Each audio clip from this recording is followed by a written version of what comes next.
Hey folks, welcome back to Just a Dude podcast. I'm your host, Nathan, just a regular guy trying to cut through the noise and figure out what's what. It's March 7th, 2025, and we've got a big episode today. It's time for Just a Dude in the News, bringing you the top 10 news stories in the United States from February 28th to today. Everything from trade deals to jobs, courtroom battles to good old American grit. No fluff, just the facts with a little common sense thrown in.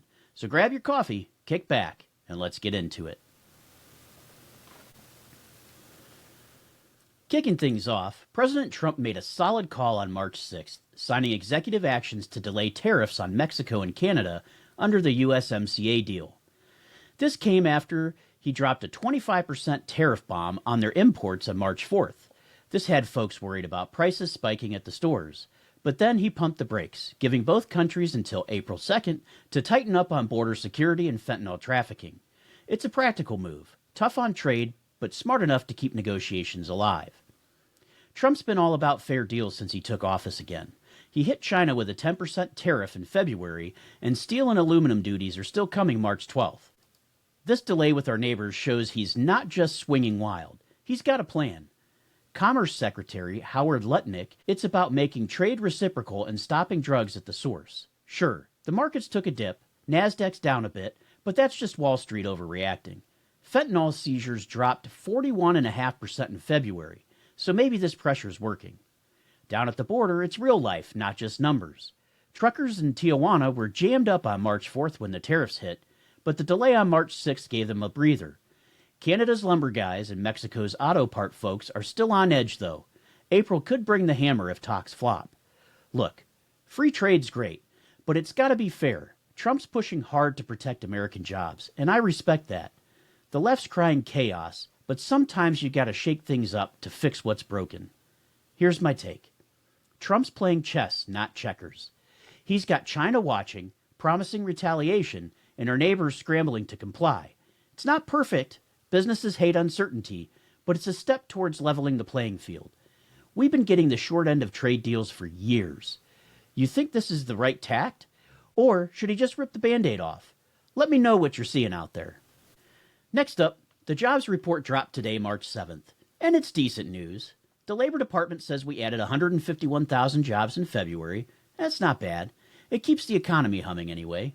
Unemployment ticked up to 4.1% from 4%, which really isn't ideal.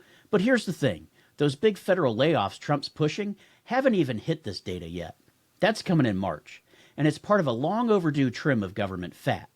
The private sector's holding steady. Places like Burlington are hiring, cashing in on smart, off-price retail. Wall Street's twitchy, with the Treasury yields up to 4.3% and talk of a Fed rate cuts, but let's not panic. Jerome Powell's probably got some measured take coming later today. He's not one for drama. The real story is in D.C., where Trump's Department of Government Efficiency is finally shrinking the bureaucracy. February saw 62,242 federal job cuts announced, per Challenger, Gray, and Christmas, and that's just the start. Those federal workers aren't happy. Unemployment claims spiked to 1,634 the week before March 6th, which was a 4-year high.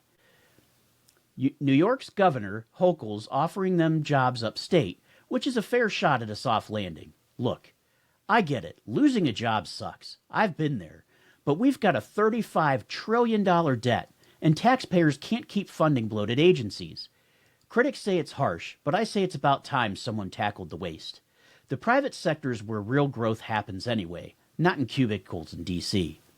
For regular folks, this report's a green light. Jobs are out there if you're willing to hustle. Sure, tariffs and cuts might shake things up later, but that's the cost of fixing a system that's been coasting too long. I'm with Trump on this. Government's not your nanny. I want to know what you think. What's your read? Are we on track, or is this trimming too deep? Hit me up. Here's one I like. On March 6th, Trump signed an executive order to create a cryptocurrency strategic reserve using Bitcoin seized from criminals. Smart move, turning bad guys' loot into a national asset.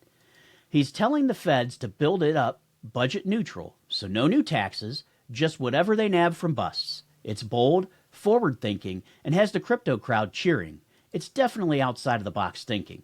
Trump's been pro-innovation since day one in his term. He had Jeff Bezos and other tech heavyweights at his January 20th inauguration, showing he's serious about keeping America ahead. This crypto reserve fits his economic playbook. Cut waste, boost trade, embrace the future. It's a jab at China and Russia, too. They're messing with digital currencies, and we can't fall behind.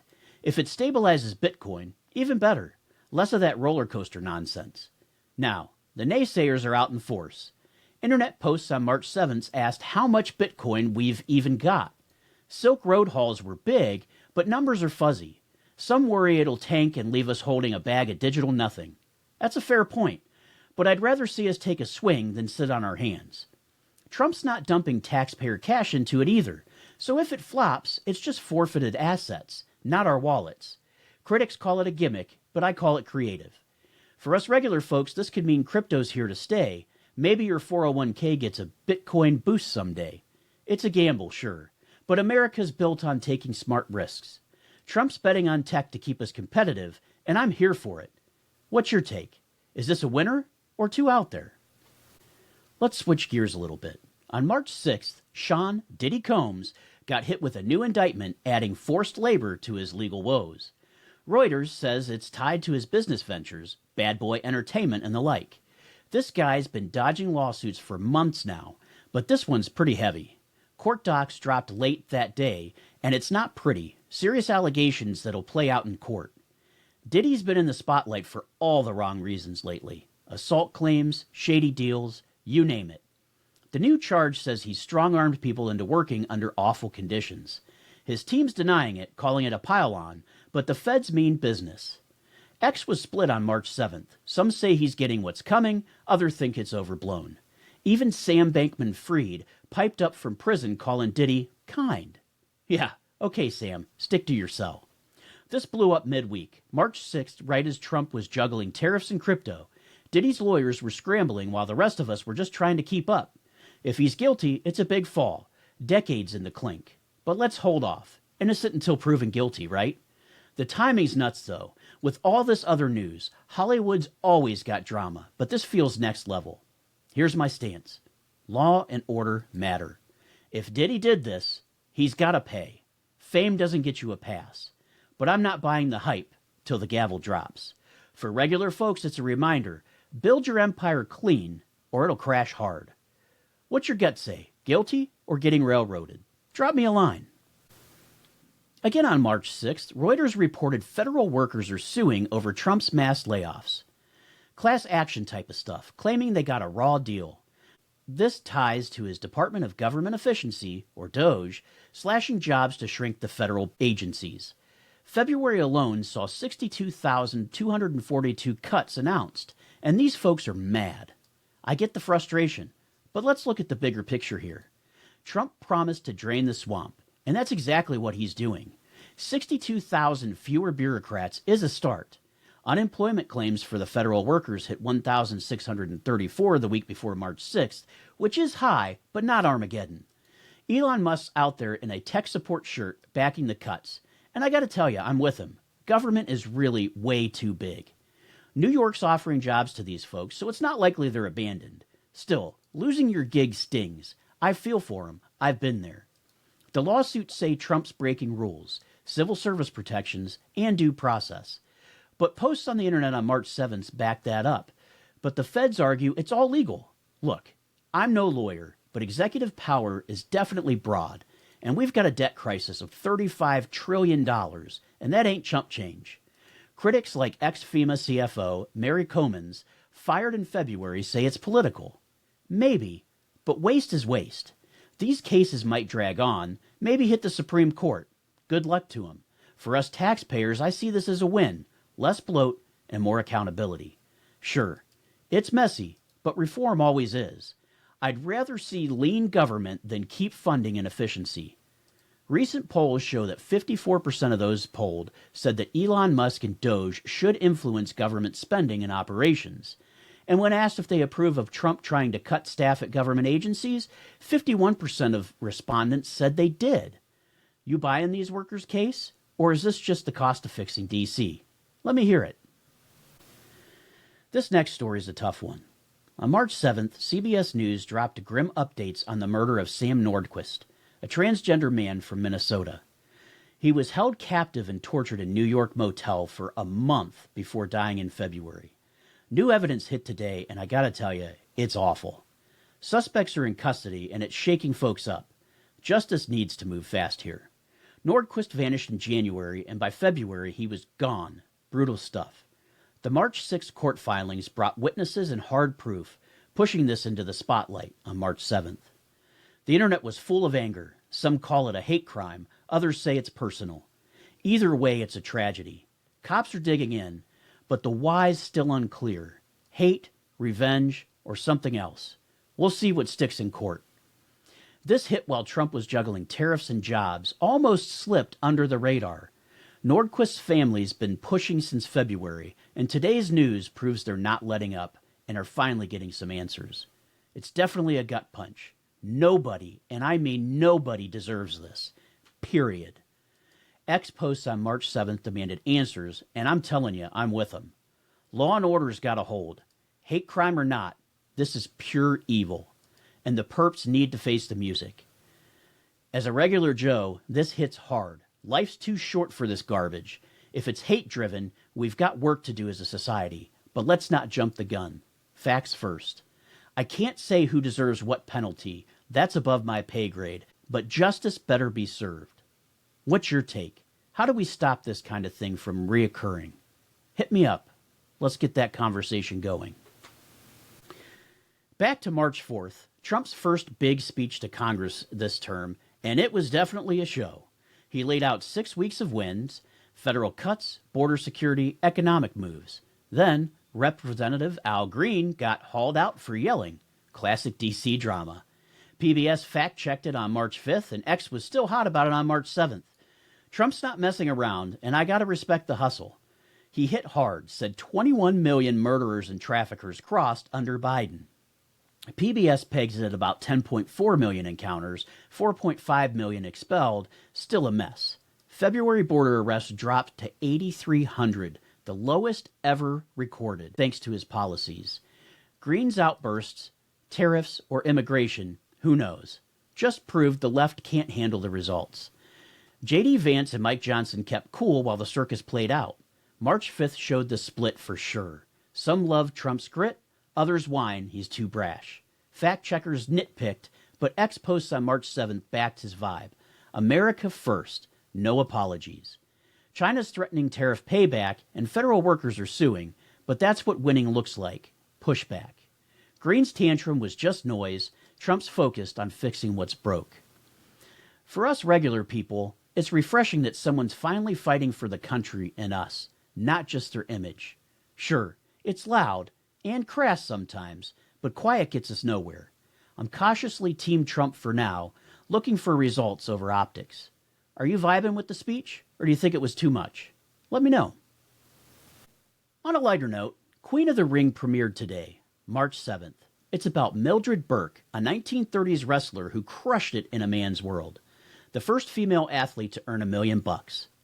Emily Bett Rickards plays her, and it's a classic American story. Single mom, hard work, beating the odds. It's really good stuff.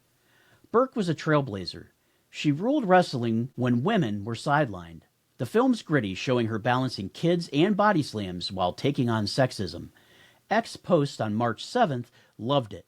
Other posts were saying the same across the internet. This is perfect for Women's History Month, and wrestling's hot right now. Director Ash Avildsen wrapped it late 2024, and today's drop has critics buzzing, maybe Oscar material. It's a throwback to when effort meant something. No handouts, just hustle. NPR says it's got heart, and I'm here for that. Beats the woke fluff Hollywood usually churns out. Wrestling's raw, unscripted vibe shines through, and Burke's story fits 2025's grit over glitz mood. Plus, it's cool seeing a forgotten hero get her due. For normal people like us, it's a win.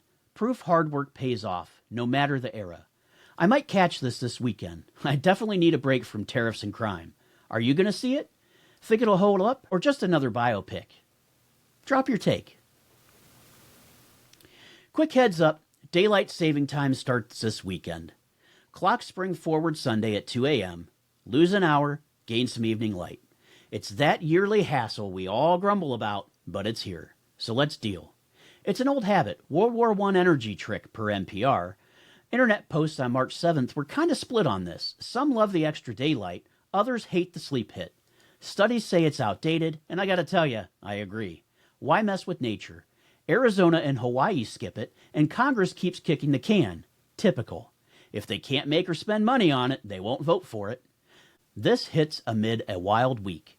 Tariffs, jobs, murder cases, then bam! Clock chaos. March 6th had folks prepping, and by March 7th, it's real. Monday's gonna drag. Health folks say it throws us off, and I feel that. Coffee is my hero this Sunday. Still, more grilling time's not the worst trade-off. For us regular folks, it's a minor pain. Adjust and move on. I'd vote to ditch it. Less government meddling, please. But it's tradition, so we roll with it. You a fan, or are you ready to scrap it? Let me know your thoughts. Wrapping up our top stories for this week, on March 6th, Hindustan Times said Trump's eyeing sanctions on Russia over Ukraine, telling Putin, get to the table. This follows him pausing Ukraine aid after a Zelensky spat. It's a strong move, shows he's not afraid to flex, and it's got folks talking as of today. Trump's juggling a lot. Border wins, trade fights, and this fits his playbook. He cut Ukraine aid in February. Fair. We're not the world's ATM. But now he's hinting at hitting Russia to force talks. Internet posts on March 7th like the strategy, tough but pragmatic. Critics say it's a flip-flopping, but I say it's leverage. Why waste cash when sanctions can sting? February's border arrest hits 8,300. Trump's winning there, so maybe he's shifting focus. Ukraine's struggling, but Kiev's still a mess. Quiet so far, but oil prices could jump if sanctions drop. That's the rub. Tough on Putin might mean pain on our pumps. Still, peace through strength's the goal.